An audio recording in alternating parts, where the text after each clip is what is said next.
Hello friends, स्वागत है आपको अपने परिवार एमएस स्टडी पॉइंट में।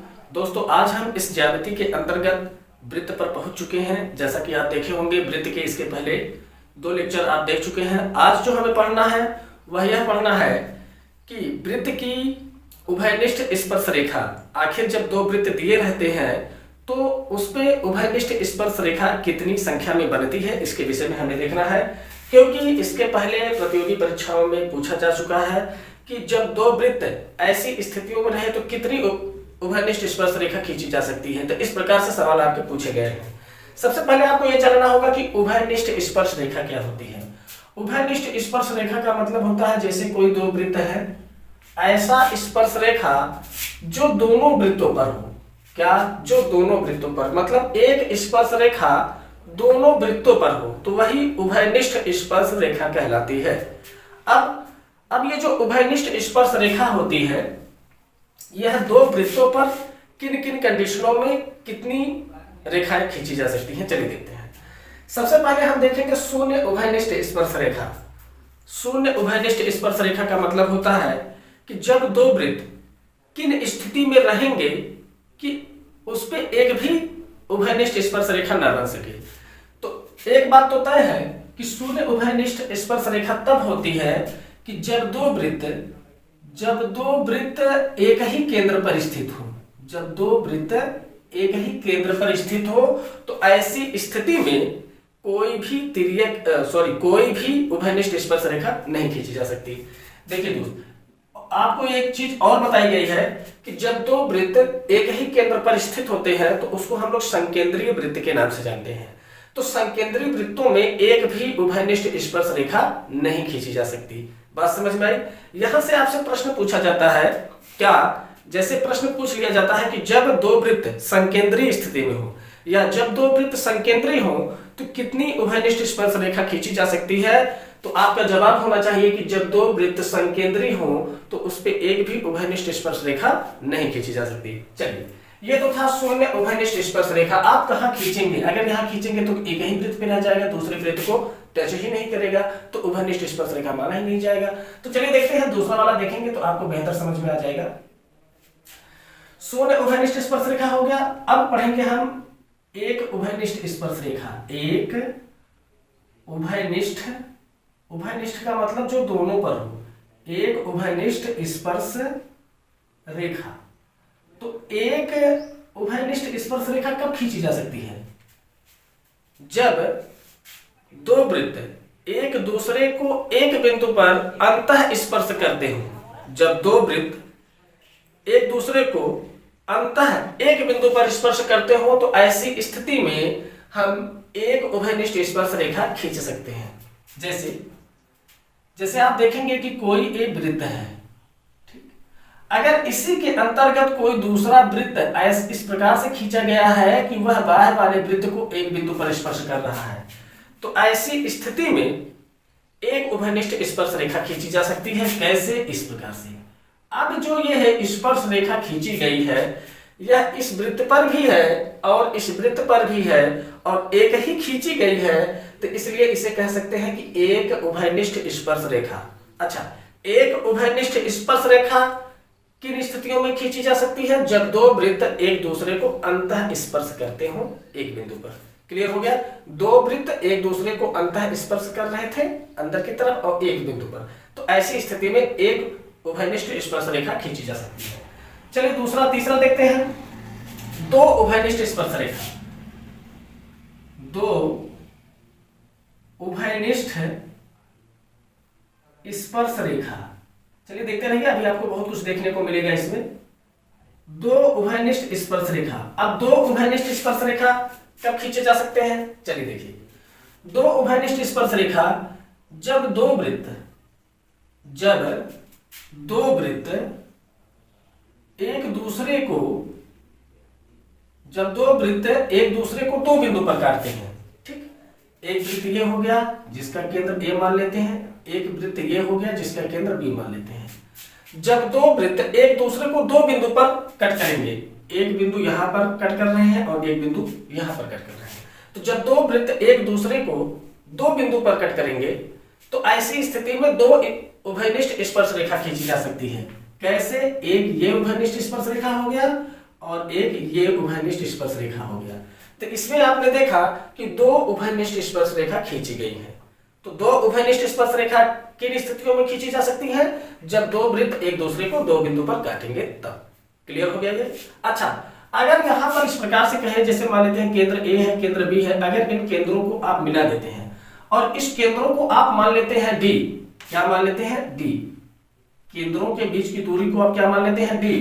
तो यह जो डी होगा, यह डी सदैव छोटा होगा दोनों त्रिज्याओं से। एक त्रिज्या इतनी हो गई और दूसरी की त्रिज्या इतनी हो गई। अगर दोनों त्रिज्याओं को आप जोड़ते हैं तो दोनों त्रिज्याओं को जोड़ने के बाद ये दोनों त्रिज्याएं बड़ी हो जाएंगी इस AB के बीच की दूरी से। क्लियर हो गया? इसे आप समझ सकते हैं।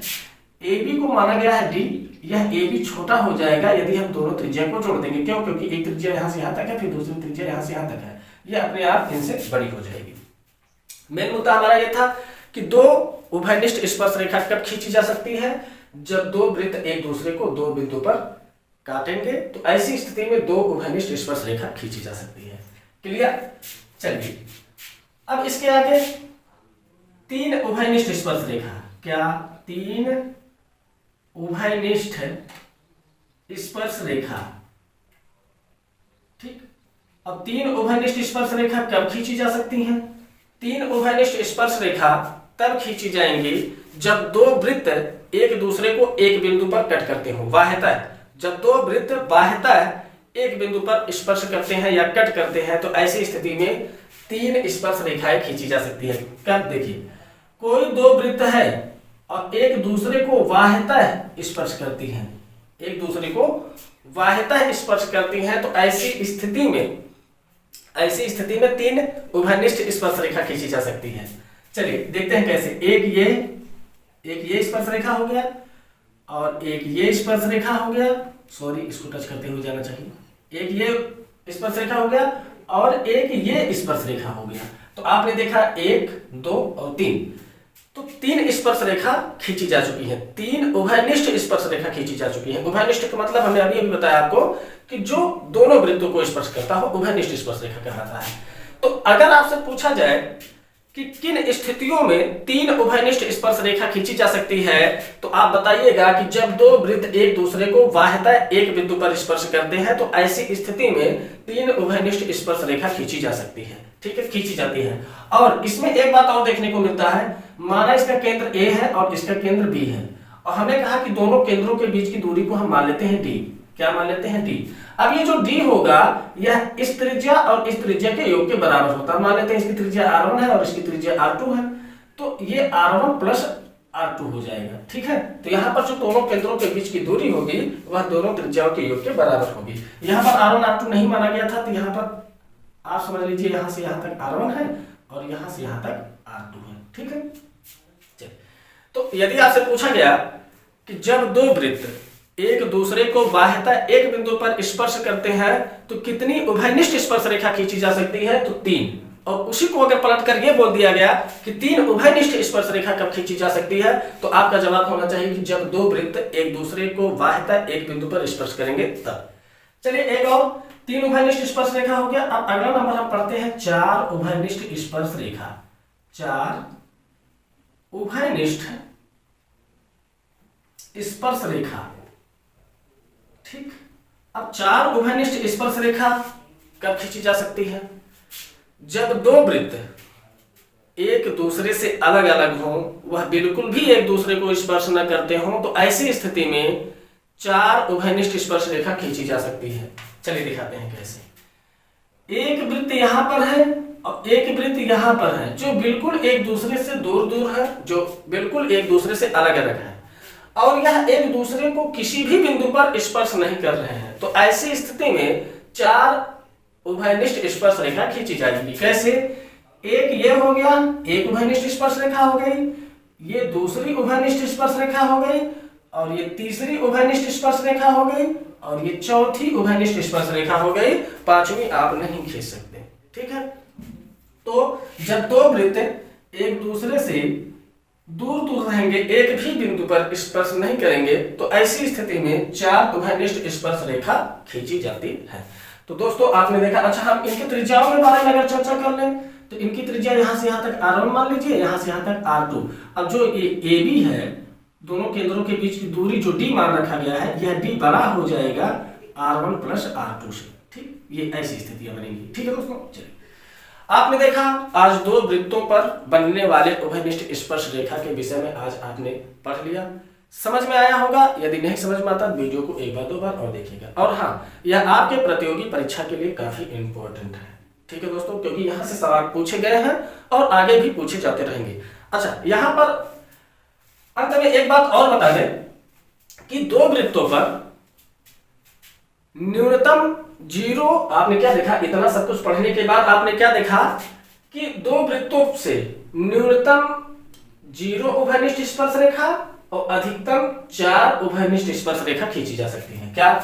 न्यूनतम 0 और अधिकतम 4 उभयनिष्ठ स्पर्श रेखा खींची जा सकती है, इससे ज्यादा नहीं और ना ही इससे कम। ठीक है, तो आप ये कह सकते हैं कि दो वृत्तों पर न्यूनतम 4 और अधिकतम किन्हीं दो वृत्तों पर न्यूनतम 0 और अधिकतम 4 उभयनिष्ठ स्पर्श रेखा खींची जा सकती है। तो दो वृत्तों पर न्यूनतम 0 और अधिकतम 4 उभयनिष्ठ स्पर्श रेखा खींची जा सकती है, इससे कम नहीं और इससे ज्यादा नहीं।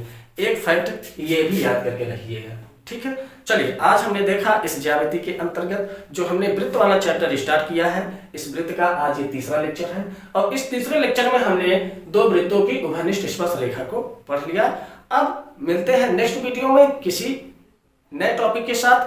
तब तक के लिए आपको धन्यवाद।